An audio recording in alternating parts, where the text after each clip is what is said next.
Taraba State Governor Darius Ishaku says if any governor says he can solve the insecurity issues in the state, he's lying. This is interesting. Well, I'm being joined in the studio by Obi Ajegbo. She's a legal practitioner, and still in the studio we have Mr. Dikbo Olayoku, who's a journalist. Thank you, lady and gentlemen. Thank you. My opening statement obviously tells you exactly why we're here. So, the governor of Taraba State is saying if any governor other than him says that it's easy to solve the issue of security, then he's lying. And he also said, he went on to say that it is out of his hands. And this is not the first governor. In the Zamfara State governor also, first things first, he resigned as the chief security officer of the state, and then of course threw in the towel. Why do you think this is the situation? Is there any truth or anything to go by in that statement? You see, we've been screaming about federalism, having a proper federal structure. If you had a proper structure, it doesn't make sense that you are in Zamfara and there's trouble in Zamfara, you now call Abuja. Then Abuja will now give the commissioner of police, who is not accountable to you, and you carry the title chief security officer. It doesn't make sense. It just doesn't make sense. So that's why we keep saying that the constitution has to be tinkered with. And with these insurgents going on now, they have to seriously sit down and either have state police and let the federal police man federal highways or whatnot. The issue of state police at the time, I remember when it came up, a lot of people kicked against it, saying, oh, state governors were going to build their own armies, you know, and stuff like that. But then all of a sudden, we're beginning to welcome the idea. Why? Yes, because it has to, we are talking about federalism, and it means that the components of the federation should be able to determine their fate to some extent. But if you are talking of federalism, and then like my sister just said, there's an issue that has to do with security in your state, you first of all need to get to Abuja. You can imagine the danger that is in that. If you look at Section 14, the lawyer who just left reminded us of what Section 14b said. It has to do with the primary function of a government is security and then welfare. Because it's like those who drafted the constitution knew that without security, there can't be welfare. And that's exactly the problem now. At times when we sit down, we look at why did they take the issue of security and the control of the agencies of security to the national, federal. Then perhaps we have to take a look into the history of Nigeria. How did we get to where we are? How did we get to the Operation Wettier? How did we get to civil war and stuff like that? But now the realities of the time have shown that there's a need for us to take a second look at the issue of agencies of security. The Zamfara governor was so disgruntled, I use the word advisedly, when he said, I am resigning as the chief security officer. Then you have to remember that he is a chief security officer of the state because he is the governor. That means if you are still a governor, you can relinquish that titular position of secret security officer. But just to let you know just to let you know the frustration, the guy, maybe something happened and then he needed to first of all get to Abuja, and then the time lapse between Abuja and Sabaraha working. But the question is, back to the Darius Ishaku story. It is not that the hands of the governors are that tight that they cannot do anything. For example, look at when, immediately after the 2015 election, there was an upsurge in criminal activities in Lagos State, and people were shouting. All of a sudden, the government put certain things in place, and these things were reduced or checked. And then you look at the ingenuity of state governments. Let us take Lagos as an example. There's something they call the Social Security Trust Fund, where people are made to voluntarily donate into this purse, and they use this money to do a lot of things, buying gunboats, buying helicopter, buying vehicles. It is not that the state governments cannot do anything, but at the same time, you have to look at the security challenges in one state might be different from security challenges in the other. In some states, it could be the security challenges of those guys who will break into your car, who will stop you in the traffic, and you can't compare that with where you have insurgents, where you have militants. That's why I said there are categories of these things. It would be foolhardy for a state government to think he can confront this security situation like we have in Zamfara, where you have bandits, like you have Boko Haram in northeast states, or you have the militants in the Niger Delta. It will be foolhardy for a governor to say he can confront that, because that has gone beyond the level of Nigerian police. Because the way we configured, the way our police was configured, it was the Nigerian police was set up not primarily to ensure security, but to ensure safety of colonial masters. But unfortunately, when the colonial masters left and neocolonialism stepped in, the people that continued were seeing themselves as colonial masters. So that is why the police of today still believe that they are there to protect the state as in the person that is representing the state, either the governor or the president. And this is at the detriment of us, the people. That is why, I don't know if you have ever seen the convoy of a governor. You will see retinue of policemen, about 6 vehicles filled with policemen. You ask yourself, you go to their house, they are like they are there. You go to the house of a Senate president, to the house of the speaker, then you ask yourself, out of the 347,000 policemen that we have to service 200 million people, about 180 are servicing only less than 1,000. That is why the police of today cannot confront any serious problem. Unfortunately, the military has been stepped in. Are you aware that in 32 states of the Federation, the military has joined the police to ensure internal security? Of course, we know this. It's as bad as that. Of course, we know this. So that is the problem. Back to you, Obi. Now, you are an officer of the law. You keep talking about us having to tinker with the Constitution, but that sounds to me like never a mirage, to use the word lightly or loosely. It seems like we may never be able to get there. But so in the interim, how do we deal with this situation? Yes, the call for state police, sometimes we call for it when, you know, it hits close to home. And then after a while, we sweep it under the carpet. What do we do in the interim? If 2 state governors so far have said, this is out of our hands, we really can't do anything, what does this say about our Nigerian situation, security-wise? Nigeria security-wise is almost getting to a stage that the diplomats will say regrettable and pathetic. I was supposed to go to Niger State, and a friend said, let's fly to Abuja and let's drive down to Niger. I told her, you know our fates are different. I don't have that fate. I can't risk it. I can't risk to be guinea pig or anything anywhere. So that summarizes it. But I still feel that the state governors could do something.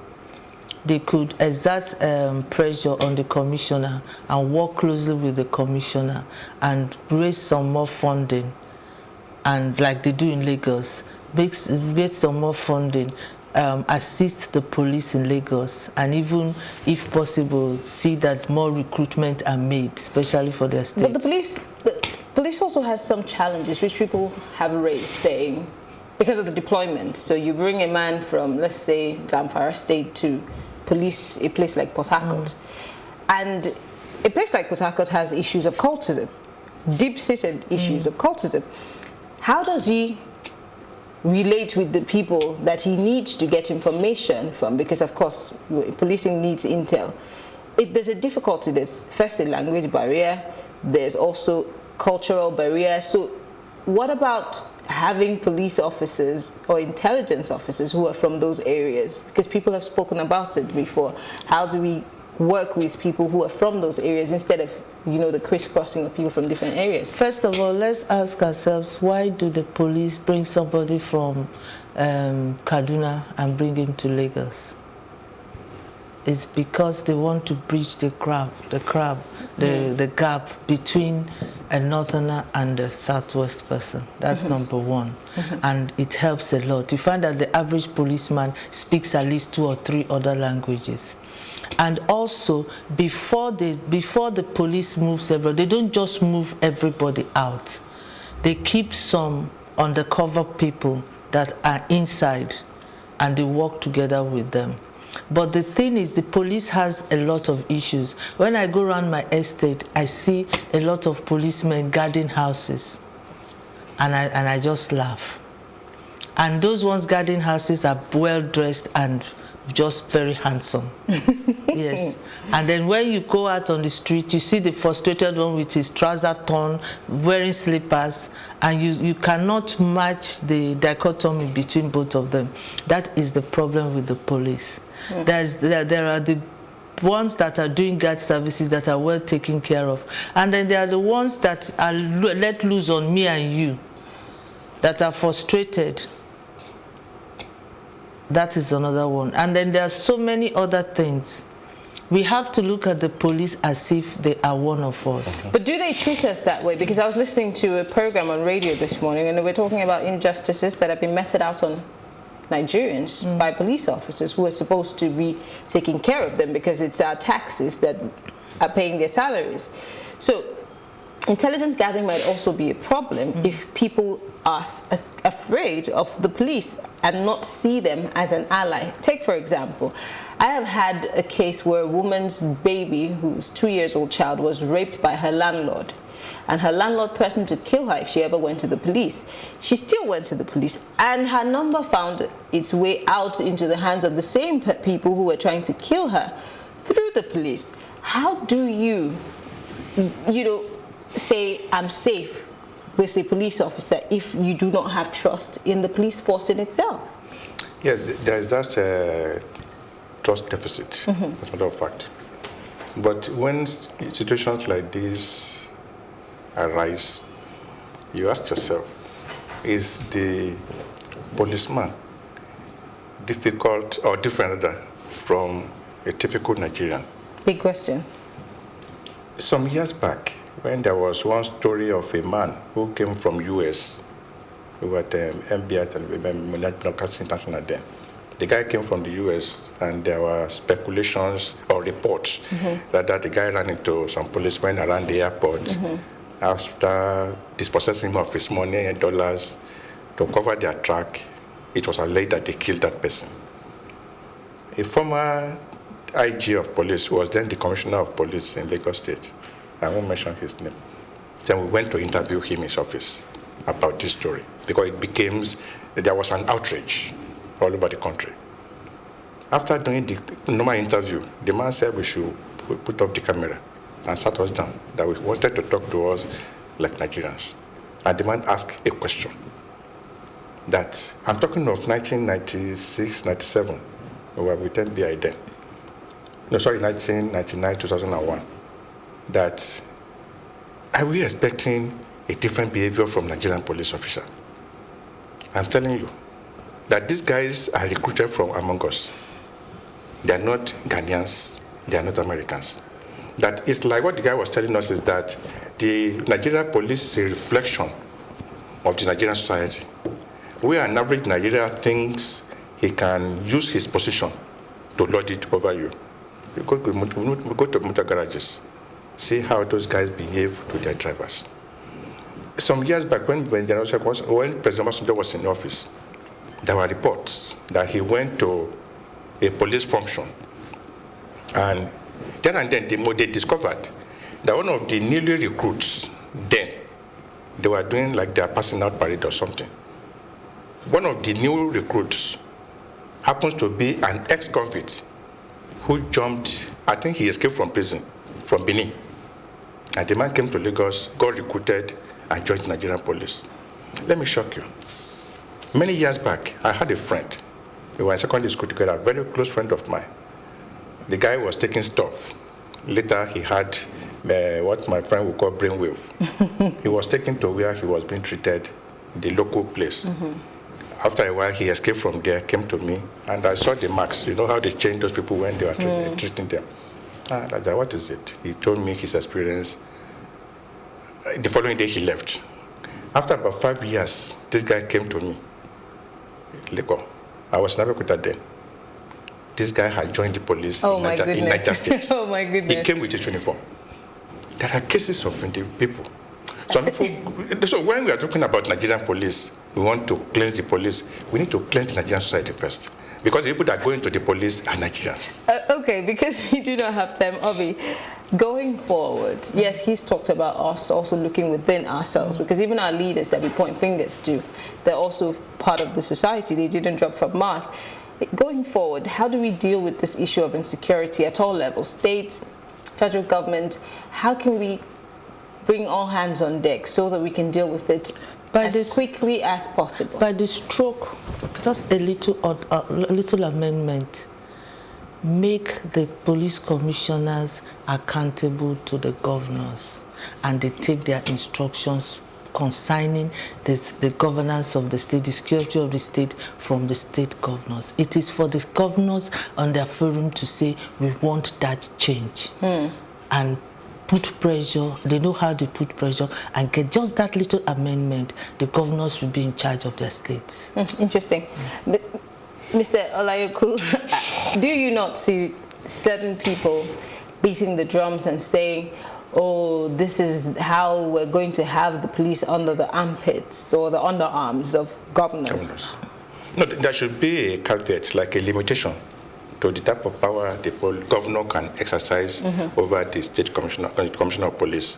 But at the same, what we are looking at it is dangerous for a governor that will have information about security issues all over, because when there's an issue, his people will call him. For him to now wait until that gives the go ahead, I think he should be able to take certain decisions that the state commissioner of police must abide with, provided there should be a provision anyway, because, there is that fear, which is not far-fetched. And then we have to look at those who decide to put the police under the federal structure, because of our experience in the past, when we have local authority police. But what we are saying is these realities of the time have shown that there's a need for us to take a second look. How do we look at the deficiency of the old order, use the current order to correct it? Because we can't continue to have this situation. If the governor says I'm incapacitated, yes, he's right.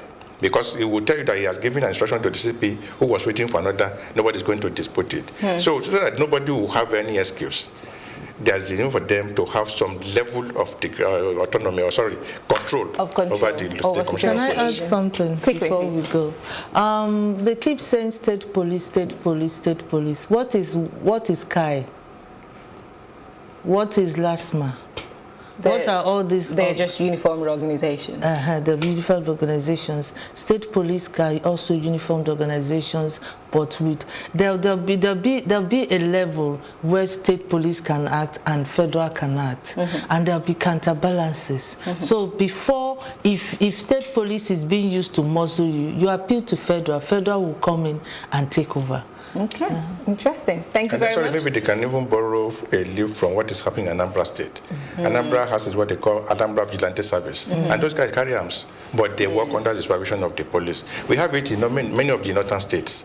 These guys are uniformed, they carry arms, but they still work under the control of the police. All right. Federal structure. Well, let's hope that we do not have a Bakassi Boys incident in the future. Thank you very much, Obi Ajegbo, legal practitioner, and Mr. Dikbo Olayoku, journalist. Thank you, ladies and gentlemen. It's been a very interesting conversation. And that's all on our political discourse this evening. We will take a look at our plus package, and when I come back, I'll give you my take.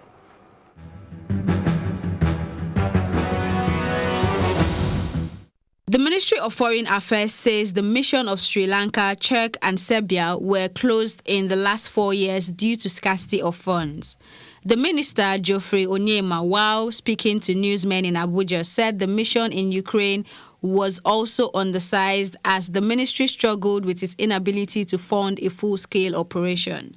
Onyema revealed that there is a need to make more funds available for Nigeria's diplomatic ambitions, but commended President Muhammadu Buhari for his support to the ministry. All our embassies and all our missions are in grave crisis, each and every single, almost without exception, around the world.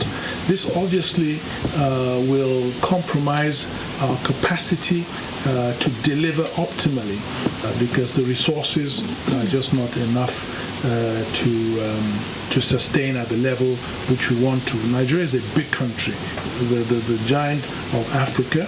We have giant aspirations, and we have to have also aspirations and the means to try to realize those aspirations, and that means a real presence around the world, a muscular presence around the world. But if we don't put the resources there, then we are going to have the challenges that we are facing. We've tried very hard with the legislature and to try to really up the resources that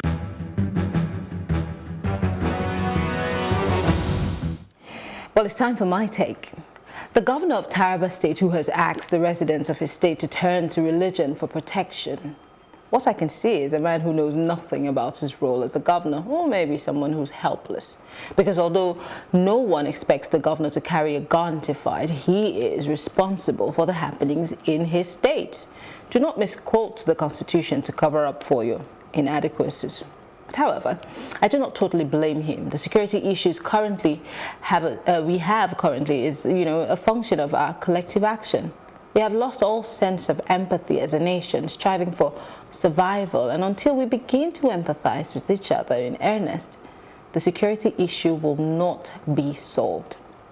Well, that's all for tonight. I believe you've had an interesting time with us. Let's make it a date tomorrow, same time at 7 p.m. I am Mary Anacombe. But for now, have a great night.